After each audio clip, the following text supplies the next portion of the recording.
We will start the regular press conference by Minister Hayashi. The floor is yours. There are 2 points. From the 7th of July to the 8th of July, I shall visit Bali, Indonesia to attend the G20 Foreign Ministers meeting. At the meeting, as Russia's aggression of Ukraine continues, we will discuss the vision of multilateralism, food and energy issues, and other current critical challenges of the world, and will proactively disseminate Japan's position and endeavors. The second point, on the 27th of June at the G7 Leaders Summit, in response to the ever-worsening global food security due to situation in Ukraine, Prime Minister Kishida announced the support of approximately $200 million, and the specifics have been decided today. Due to the situation in Ukraine, particularly in the Middle East and African states, the food security conditions are exacerbating. Under this assistance, in order to offer support to food,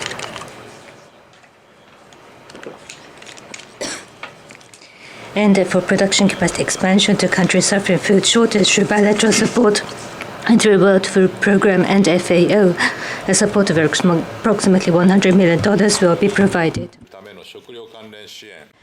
Regarding food-related support to accommodate emergency needs, by way of emergency grant aid and through a Japanese NGO, $100 million will be offered.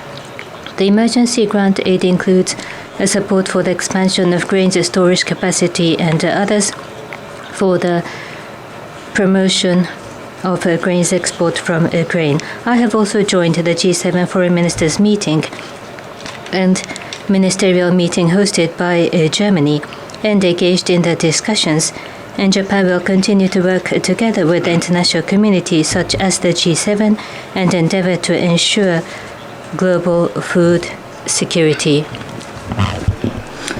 So please raise your hand if you have a question. If you are called upon, please proceed to the microphone and ask a question. Nobita-san of Asahi Shimbun. This is Nobita of Asahi Shimbun. Now, with regard to the foreign minister meeting of G20, the Russian foreign minister Lavrov is expected to participate. In order to express your protest, there was an occasion for you to leave the session room at the time of the speech by Foreign Minister Lavrov. Now, the international community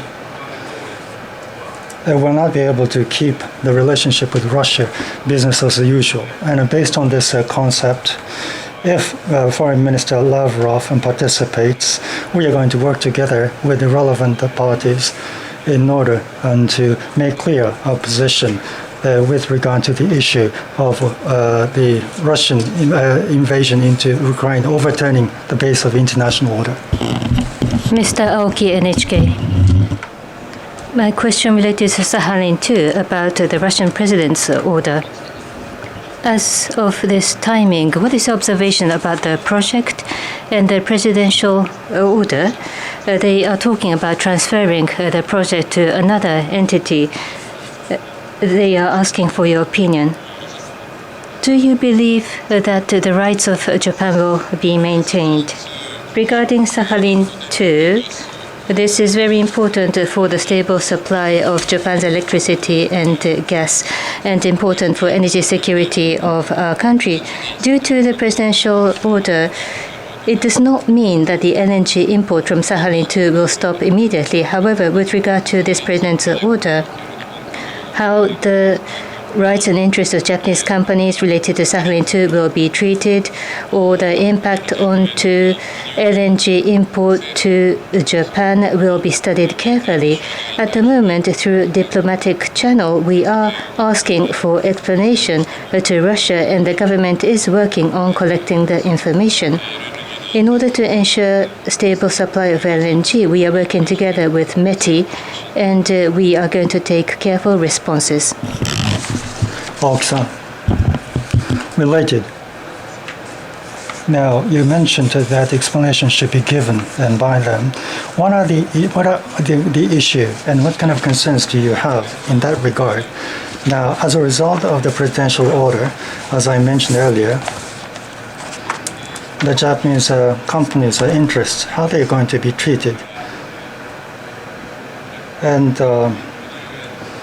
possible impact on LNG import, they have to be studied fully. So from those viewpoints, we are now asking questions to them. Next question, please. Aoki-san, Mainichi Shimbun. Aoki, Mainichi Shimbun. Going back to the earlier topic, this is about the G20 foreign ministerial, that important topics will be discussed. As for Japan, what is the strongest point that you would like to appeal? And about the bilateral meeting, what are the plans at this moment? What do you wish to do? Regarding the upcoming G20, Russia's aggression of Ukraine is continuing, and multilateralism, what it ought to be, and indeed, food, energy challenges, these current global challenges will be discussed, and Japan's position will be disseminated. As for bilateral meetings, at this moment, nothing has been decided. Any other questions? Yomiuri Shimbun, Dero-san. Yoda of Yomiuri Shimbun. Now, the Chinese and Russian naval vessels are quite active in these waters. And this early morning, the Chinese Coastal Guard vessel entered the Japanese territorial waters. How do you respond? On July 4th,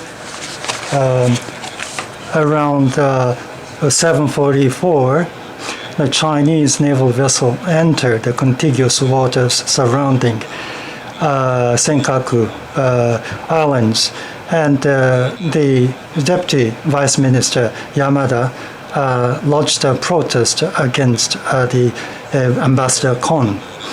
And historically speaking, and in terms of international law, it is inherent part of the territory of Japan, and it is under the valid control of Japan.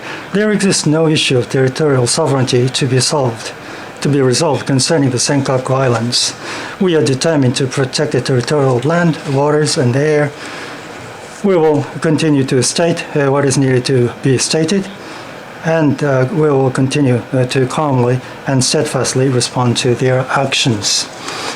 And as from 7:05 to 8:16, Russian naval vessel and went into the contiguous waters surrounding the Senkaku Islands, and we expressed a high interest with regard to the actions taken by the Russian forces surrounding these waters, and we also expressed our position to the Russian side with regard to appropriate actions.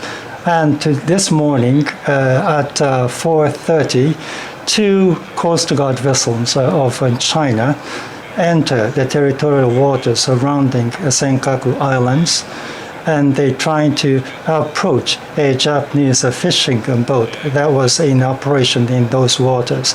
They still remain in the territorial waters. These vessels that belong to the Chinese Coast Guard go against international law.